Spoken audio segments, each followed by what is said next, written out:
Alright, so there is some residual soap in here from the scrubby. I didn't actually put any more on. So I gave my cloth a really good rinse under the sink just now.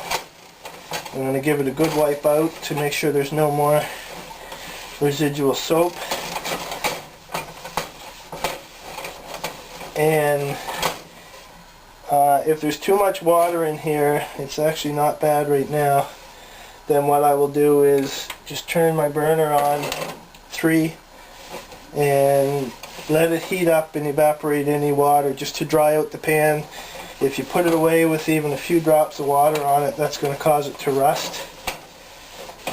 So what I will do usually is, after cleaning it, turn it on, let it sit, just come to temperature and dry out from the heat, and then turn it back off again.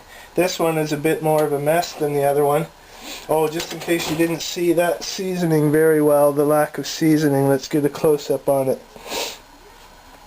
You can see, I hope you can, maybe you can't. Let's get this light pointed in a different way. Let's see.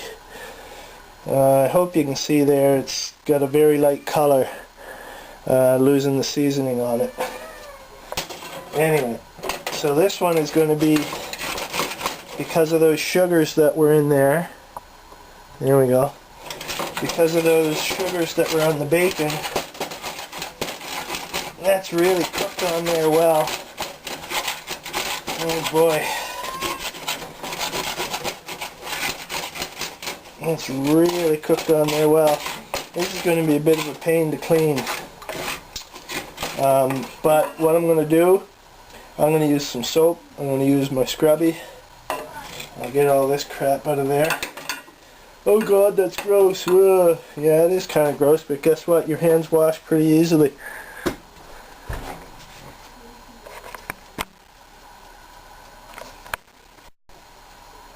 Alrighty.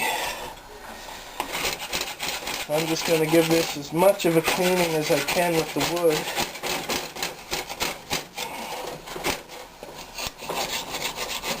This guy is still heating up. I just splashed a little bit of water in it.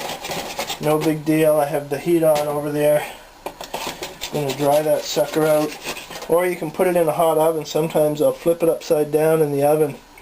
Put it in a hot oven to dry it out. That way you don't got to worry about one of the kids burning himself on it. Well, this is actually coming pretty good with the wood. But it is going to still need a scrub with my scrubby. There's a nasty piece right there. Normally it's not this involved. It's all the sugar from the bacon that did it to this. This is a pretty extreme case actually. So I'll show you the easy one. That was really easy, as you saw. That's the norm. What I just did to clean this one is 9 times out of 10, that's what you're doing, is what I just did there. Really easy, quick and easy, no problem. Every once in a while, depending on what you were cooking, you end up with something like this, which is kind of nasty. So I'm going to take my scrubby. So I'm going to go at this with the scrubby. It's going to take an awful lot of the seasoning off of this pan. I'm not too concerned about it, as I mentioned, because it's really easy to just throw some lard in there and put the pan on. I can do the same thing I'm doing over here. You don't even have to put it in the oven. Put some lard in your pan, turn on the burner to like 3 or 4, and just let it sit for 10 or 15 minutes. Make sure you monitor it, that your temperature is not high enough to burn the lard. You'll see smoke coming off. If you got the smoke coming off, you got the temperature set too high and you're burning the lard. Yeah, this one is really nasty.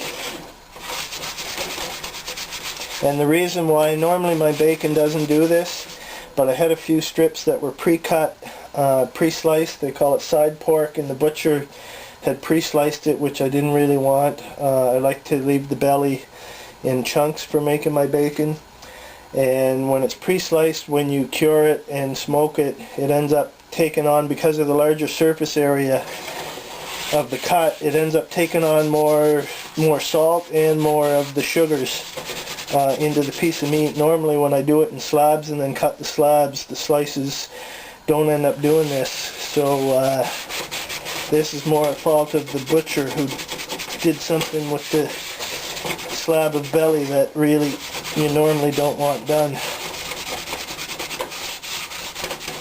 I guess I could have taken those pieces, I should have. Next time I probably will, and taken them out of the cure a lot sooner than I took the slabs out of the cure. That probably would have fixed the problem that I'm having with this pan. So again, this is worst case scenario what I'm dealing with right now. Some really nasty cooked on sugars there, which you normally don't end up with. Okay, that pan is dry now. I'm just going to turn that heat off. Dried right out.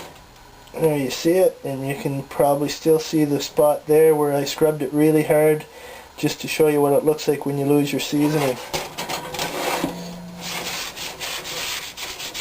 And this pan is actually so well seasoned that even with all this scrubbing, I'm starting to lose it there. It wasn't really losing much of the seasoning with all that scrubbing, but I am starting to lose it here.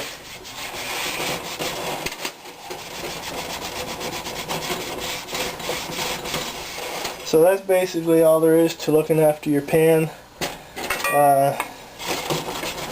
It's not that difficult. I know this one that I'm dealing with now looks like it's a real pain, and it is a bit of a pain. But ideally, you just don't let that happen to your pan. Don't be cooking a lot of sugars in there. I think it was the combination of high sugar and high salt that did this, but from those bacon slabs. Only got a few little areas in here left that are nasty. And then I'll give it a rinse out with water, since I'm already in for a penny in for a pound. I'll give it a rinse under the sink, and then put it on the burner like this to dry it out. And that's about it. I'll shut this off now, and then when I'm done rinsing it, I'll show you drying it out.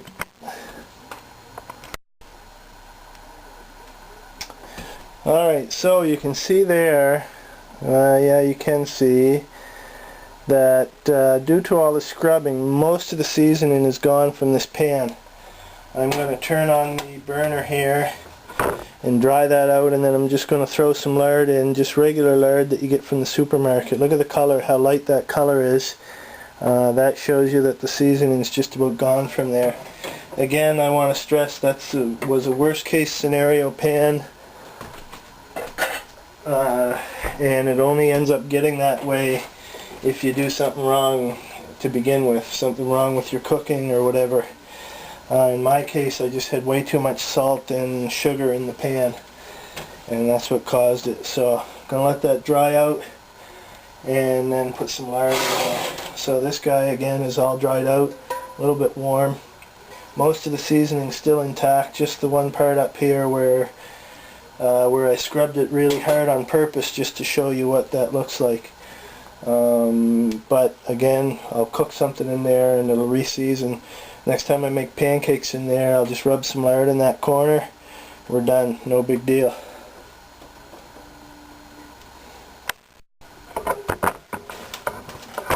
So you can see the you can see the water in the pan drying out, and you can see again most of the seasoning's gone. You can see the dark spots, that's where the seasoning is still, well, this big dark spot is the water, and you'll see this retreat because the water's drying out, the burner's on there. But the really dark spots are the few spots where there's seasoning left on that pan. So this will have to be completely re-seasoned. I'll just do it on top of the stove here, right on the burner. I'll rub a bit of lard in there and leave it on like 3 for 20 minutes or something like that, or even 10 minutes should be sufficient. And yeah, that's all there is to it. You got your worst case scenario here that I showed you, which still wasn't that hard to deal with. It took me, certainly less than 5 minutes to clean that out, and it'll be ready to use quickly enough. And then over here is my best case scenario. That cleaned up in about a minute or so. No big deal. It was really quick and easy to do, and you got a beautiful pan there for cooking.